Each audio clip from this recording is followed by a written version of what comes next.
Bom dia, amigos, bom dia, companheiros de leitura, de reflexões, companheiros que juntos saudamos esse mês de dezembro, agradecendo a Jesus a sua chegada até esse planeta Terra, onde nos deixou uma lição que há tanto tempo trabalhamos e nos esforçamos para incorporá-la no nosso modo de ser, de forma a viver a nossa fé, não somente crer, mas viver. Com as bênçãos dessas luzes, com as bênçãos da espiritualidade amiga, com um sentimento de imensa gratidão, hoje iremos fazer a leitura da passagem desta mensagem 139 do nosso livro Vinha de Luz, dessa playlist, trazida pelo Espírito Emmanuel. E essa mensagem 139, que tem como título a santificação, nos traz o versículo 17 do capítulo 17 do Evangelho de João, em que Jesus disse: santificai-os na verdade. Não podemos esquecer que, em se dirigindo ao Pai, nos derradeiros momentos do apostolado, rogou-lhe Jesus santificasse os discípulos que ficariam no plano carnal. É significativo observar que o Mestre não pediu regalias e facilidade para os continuadores. Não recomendou ao Senhor Supremo situasse os amigos em palácios encantados do prazer, nem os ilhasse em privilégios particularistas. Ao invés disso, suplicou ao Pai para que os santificasse na condição humana. É compreensível, portanto, que os discípulos sinceros recebam da providência maior quinhão de elementos purificadores em trabalhos e testemunhos benéficos.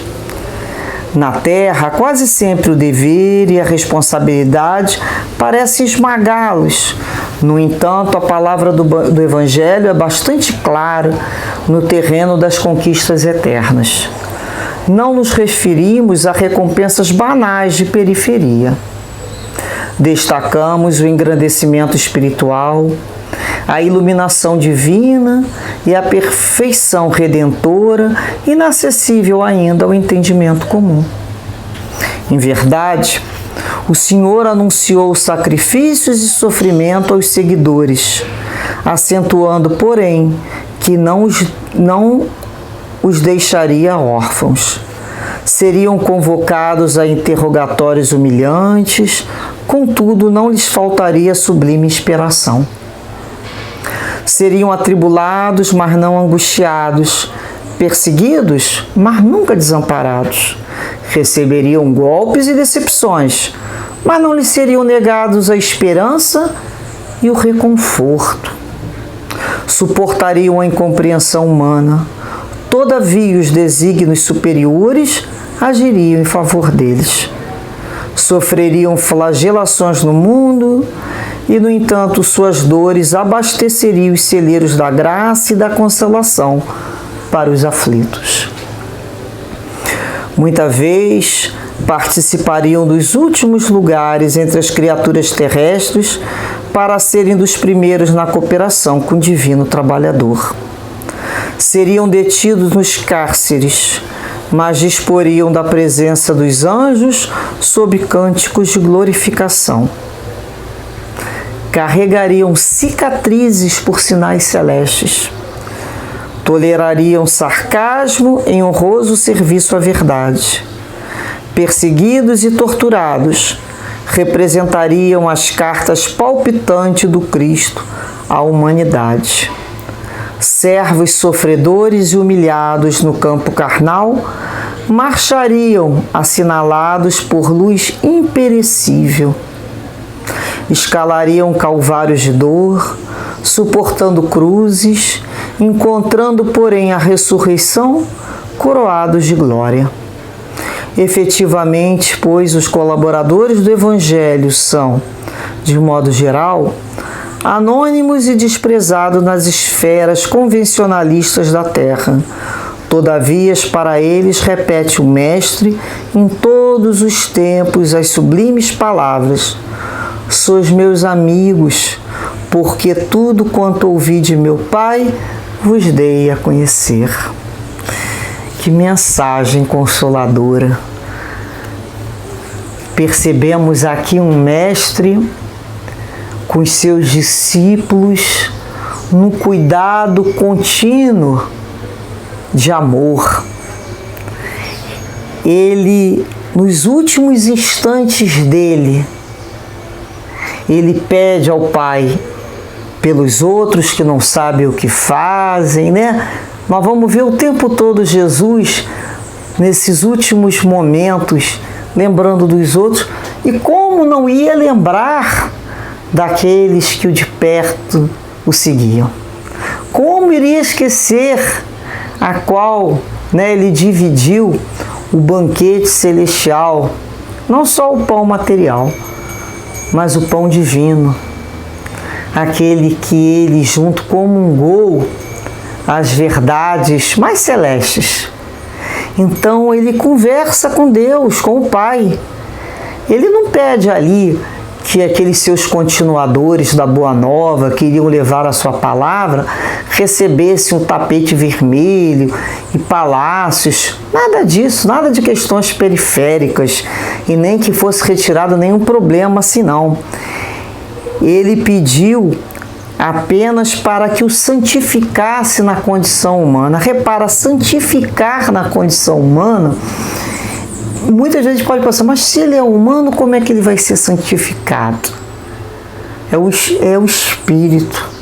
O Espírito está numa condição humana do corpo físico, mas já respira, ou seja, já pensa e se edifica numa vibração muito elevada que ele chama de santificação. Então, enquanto o corpo está aqui chumbado no solo, preso no solo, rastejando ainda pelas terras da vida, a mente já se solta e busca o que é mais alto, o que é elevado, o que é santificado. A escolhe a melhor parte. Então, ele repete aqui que é compreensível, né? Emmanuel fala que os discípulos sinceros recebam da providência divina um maior quinhão de elementos purificadores em trabalho de testemunhos. Ora, se nós estamos ali fazendo uma comida para uma festa, vamos imaginar, trabalhando ali junto os alimentos, quem é o primeiro a se alimentar? Somos nós mesmos, ao provar, você tem que se alimentar. Não é interessante? A gente às vezes não compreende assim algumas coisas para a gente colocar no dia a dia. Aquele que está perto da fonte pura, cuidando da fonte para que ela se mantenha pura, é natural que ele ali beba daquela água. É natural. Então ele vai ter, ele está próximo da água pura. Então é natural que ele se beneficie dela, como do alimento. Então, da mesma maneira, se eles estão trabalhando em nome do Cristo, junto com a providência divina, é natural que eles recebam um quinhão, quer dizer, uma parte de elementos maior de purificadores em trabalhos. Né? Porque o planeta, o viver na Terra, muitas vezes essa responsabilidade parece esmagar aquele que leva a palavra do Cristo, que trabalha em nome de Jesus. Mas, né, Jesus pediu para que os santificasse. O que seria esse momento desse quinhão? O que é esse quinhão que ele pede para a providência divina, né? Esses elementos purificadores seriam oferecidos àquele que trabalharia em seu nome. O engrandecimento espiritual, a iluminação divina e a perfeição redentora. Aquele que está ali junto às palavras do Mestre, as meditando e procurando viver dentro dela, é natural que a sua luz interna dilate. O problema é que se estivesse trabalhando ali não percebesse a grandeza, não é? Vai ter uma iluminação divina, vai ter uma compreensão que não ocorre apenas pelo raciocínio que a gente chama, né, daquele raciocínio cartesiano, isso. Não, a iluminação que se fala aqui, iluminação divina, é como a sabedoria, aquilo vem. Você não sabe explicar de uma forma assim, por partes, decodificada. Você sabe porque sabe. Você entendeu, você se iluminou espiritualmente. É uma compreensão que a criatura faz de pronto. Ela busca na espiritualidade aquele entendimento. Então não foi alguém que explicou, olha, você fazendo isso vai acontecer isso. Não, é a iluminação espiritual, ela vem de pronto. Ela vem, né, o que a gente chama de compreensão da integralidade. E interessante que isso é inacessível ainda ao entendimento comum. Então, Jesus tinha anunciado que passariam sim por sacrifícios e sofrimentos, mas não os deixaria órfãos. Ele nunca nos deixou órfãos. Aqueles que vão trabalhar com Cristo nunca vão ficar abandonados, vão passar por uma série de interrogatórios, mas vão receber ali a inspiração na hora para saber responder o que é certo. Quando ele está ligado à espiritualidade mais elevada, ele está inspirado, ele está com a tomada dele ligada, então ele está dentro daquela vibração mais alta. Ele vamos ser atribulados, mas não vamos entrar na angústia, porque nunca seremos desamparados. Os nossos guias e mentores se encontram bem próximos a cada um de nós, mas pelo respeito ao nosso estudo, por respeito à nossa tentativa de melhorar, eles nos deixam ali muitas vezes pensando que estamos sozinhos, tipo assim, faz do seu jeito. Não é igual aquele professor, chega de pedir cola. Você já tem condições de responder isso. Vai, experimenta fazer, já tem condições. Então são aqueles que estão ali próximos a qualquer necessidade, mas que já nos deixam caminhar para sentirmos, olha, eu já fiz isso sozinho, né? Eu já consegui fazer essa situação. Então isso é o amor, isso é o respeito pelo crescimento do outro. Então, muitas vezes vamos passar, né, todos nós, pela incompreensão humana, não seremos compreendidos. Muitos vão buscar fechar-nos as portas, mas os desígnios superiores agem contrariando a tudo a favor daquele que fala em nome do Cristo. Já repararam? Pode fechar as portas que forem, mas na hora que a espiritualidade tem que agir a favor, não fica nenhuma contrariedade suporta.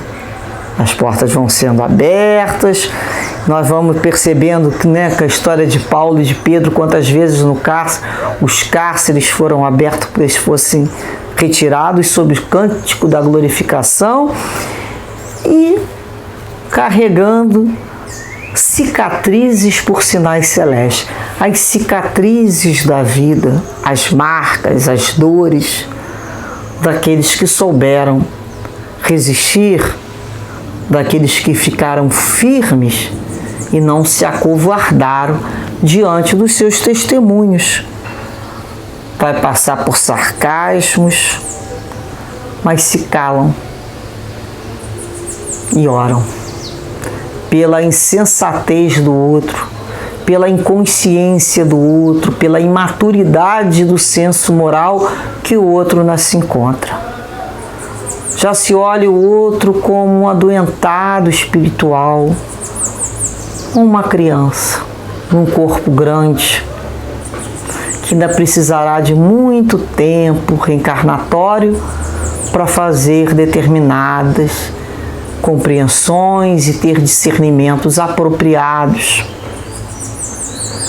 Na realidade, perseguidos e torturados representam esses as cartas vivas do Cristo. São os emissários que falam em seu nome, os emissários divinos. Então, os colaboradores do Evangelho são, de modo geral, anônimos, desconhecidos. Desconhecidos, mas ativos. Desconhecidos porque não buscam os seus primeiros lugares, nem a ribalta, nem as luzes.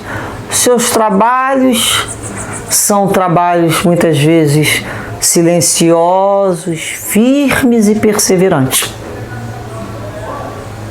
com base. A gente não vai ver aqueles saltos, só quando é um espírito, né?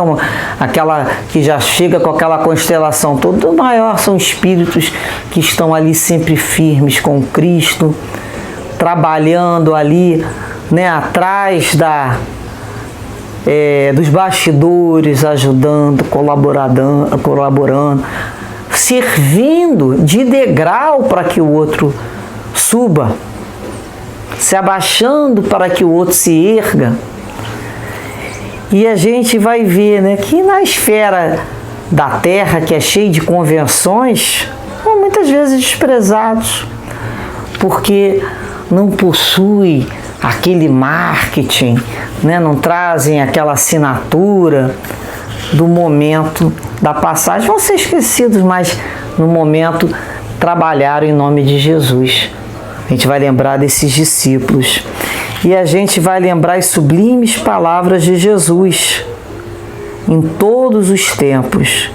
Sois meus amigos, porque tudo quanto ouvi de meu Pai vos dei a conhecer. Reparem que nós não somos simples servos do Senhor. Na passagem de João, lá no capítulo 15, versículo 15, Jesus nos disse: já não vos chamo de servo. Por quê? Porque o servo não sabe o que fez o seu senhor. Mas chamei-os amigos, porque tudo quanto ouvi de meu Pai vos dei a conhecer. Aos amigos ele conta o que sabe do Pai. Ele ajuda. O servo é só o trabalhador compulsório que está ali em busca, né, de uma compensação. Os outros são considerados amigos. É aquele que participa da intimidade que ele tem com o Pai. Quem é o espírito que sabemos ser o mais elevado que veio ao planeta Terra e com maior intimidade as coisas do Pai, que cuidam das coisas do Pai? Jesus. Então ele chamava os apóstolos de amigos, porque ele deixa conhecer esses conhecimentos mais elevados. Por isso colocamos ali, ó: não peço que os tire do mundo, mas os livre do mal. Esse é o processo, né, da santificação também. Não é retirar o trabalhador do mundo, mas os livre do mal, os ofereça a intuição, o entendimento, o consolo, para que eles sejam vencedores. Então, todas as vezes que sentimos a pressão do mundo, do planeta, da sociedade, lembremos. Podemos nos colocar na posição de amigos de Jesus.